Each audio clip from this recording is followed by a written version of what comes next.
আসসালামু আলাইকুম। আশা করি আপনারা সবাই অনেক অনেক ভালো আছেন। আমি রসনা স্বাদের পক্ষ থেকে গত পর্বে দেখিয়েছিলাম কিভাবে তৈরি করতে হয় স্পেশাল কিমা ভর্তা। আশা করি আপনারা সকলে দেখেছেন এবং খুব মজা করে এটা বাসায় ট্রাই করেছেন। সেই রেস ধরেই আমি আজকে আরেকটি স্পেশাল ভর্তা রেসিপি আপনাদের জন্য উপস্থাপন করব।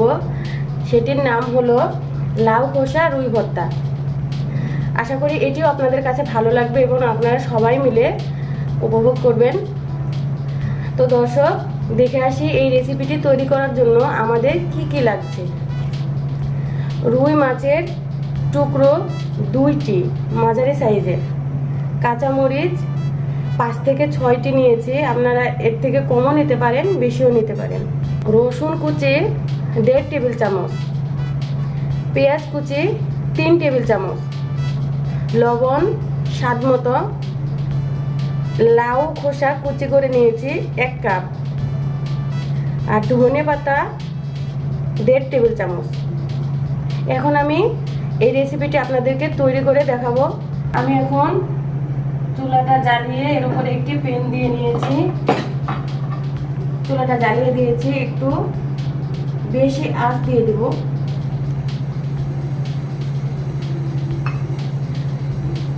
মাছটা আমি অল্প একটু হলুদ এবং লবণ দিয়ে মেখে নিয়েছি।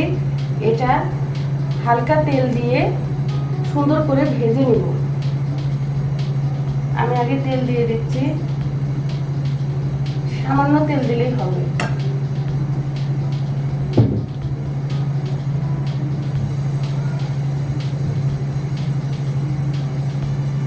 তেলটা গরম হলে আমি মাছটা দিয়ে দেব।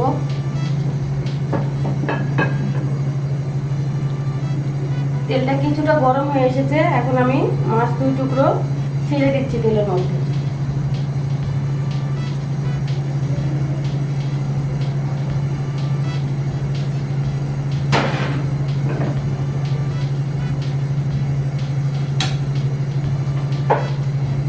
সুন্দর করে ভেজে নিতে হবে।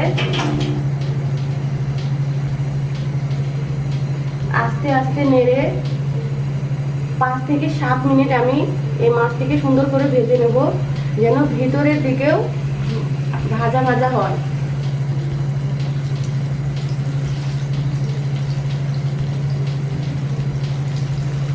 মাছটা ভাজার জন্য আমার 7 মিনিট মতো লাগবে। ফিরে এসেছি আমি 7 মিনিট পরে। মাছগুলো আমার সুন্দর করে ভেজে নেওয়া হয়ে গেছে। এখন এটা আমি একটি পাত্রে নিয়ে নেব, নিয়ে কিছুটা ঠান্ডা হওয়া পর্যন্ত অপেক্ষা করব। তা না হলে কাটা ছাড়ানোর সময় হাতে অনেক তাপ লাগবে ঠান্ডা না হলে, আর কাটা না ছাড়ালে ভর্তা ভালো হবে না, হাতে বিঁধবে। তাই আমি সুন্দর করে কাটাগুলো ছাড়িয়ে নেব। এখন আমি একটি প্যান বসিয়ে দিলাম। প্যানের মধ্যে লাউয়ের খোসা এবং পানি দিয়ে দিয়েছি, অল্প করে পানি দিয়ে দিয়েছি। এখন এটা খুব সুন্দর করে আমি 10 মিনিট সিদ্ধ করে নেব। ঢাকনা দিয়ে ঢেকে দেব এবং চুলার আঁচটা বাড়িয়ে দেব। আমার লাউটি ছিল অনেক কচি, তাই এটা সিদ্ধ হতে 10 মিনিট লাগবে। কিন্তু অনেক লাউ থাকে, বয়স হয়ে যায়, সেগুলোর খোসা একটু শক্ত থাকে, তাই ওগুলো সিদ্ধ করার জন্য আমার একটু পানিও বেশি লাগবে, সেক্ষেত্রে সময়ও বেশি লাগবে। আপনারা 15 মিনিট সুন্দর করে ঢাকনা দিয়ে ঢেকে সিদ্ধ করে নেবেন, যেন বাটার সময় কোনো সমস্যা ফেস করতে না হয়। এখন আমার লাউ খোসাগুলো খুব সুন্দর করে সিদ্ধ করে রেডি করা হয়ে গেছে। এখন একটি প্যানের মধ্যে অল্প একটু তেল দিয়ে চুলার আঁচটা একটু বাড়িয়ে দেব। এবার রসুন কুচি, তারপরে পেঁয়াজ কুচি,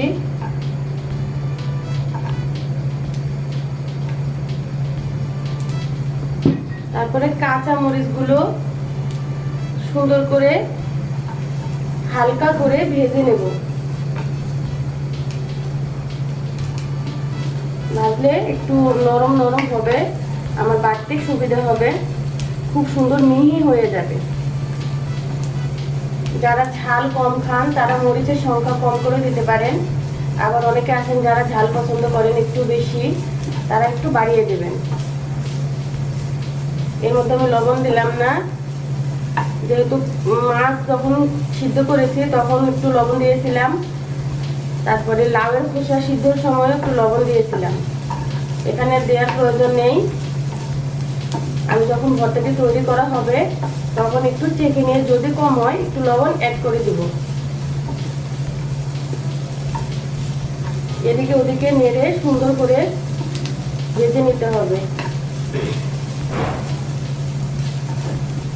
আস্তে এবার চুলা জালটা একটু কমিয়ে দেই।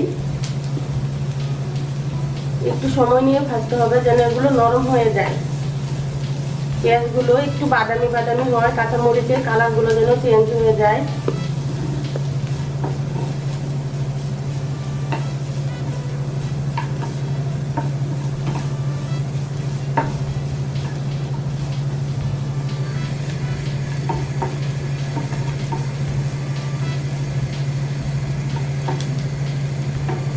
প্রায় হয়ে এসেছে এগুলো ভাজা।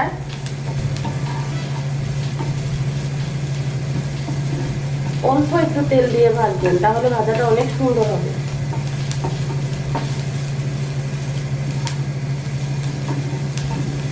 হ্যাঁ, এগুলো আমার সুন্দর করে ভাজা হয়ে গেছে, ভাজা শেষ। এখন আমি এগুলোর সাথে মাছ আর লাউ খোসা সিদ্ধ একসঙ্গে নিয়ে একটু লবণ দিব আর ধনেপাতা মিশিয়ে সুন্দর করে মিহি করে বেটে নেব। বাটার জন্য আমার কিছু সময় লাগবে, একটু পরে আমি আবার আসছি। এই দেখুন দর্শক, ভর্তাটি আমার এখন সম্পূর্ণরূপে রেডি হয়ে গেছে। আমি সবকটি উপাদান একসঙ্গে করে পাটায় মিহি করে বেটে নিয়েছি এবং এরপরে একটু লবণ অ্যাড করে নিয়েছি, কারণ আমার ভর্তাটিতে লবণ কম হয়েছিল। আপনারা নিজেদের স্বাদ মতো লবণ একটু ভালো করে চেখে দিয়ে নেবেন, তা না হলে এটা ভাতের সাথে মজা লাগবে না। আমরা বিভিন্ন রকমের সুস্বাদু ভর্তা খেতে সবাই পছন্দ করি। এক কথায় বলতে পারি আমরা ভর্তা ভাতে বাঙালি, যেমন মাছে ভাতে বাঙালি ছোটবেলা থেকে শুনে এসেছি। তো দর্শক, আশা করি আপনাদের সবার খুব ভালো লেগেছে। আপনারা সবাই বাসায় ট্রাই করবেন এবং আমার চ্যানেলটিতে সাবস্ক্রাইব করবেন। আজ এ পর্যন্তই। আল্লাহ হাফেজ।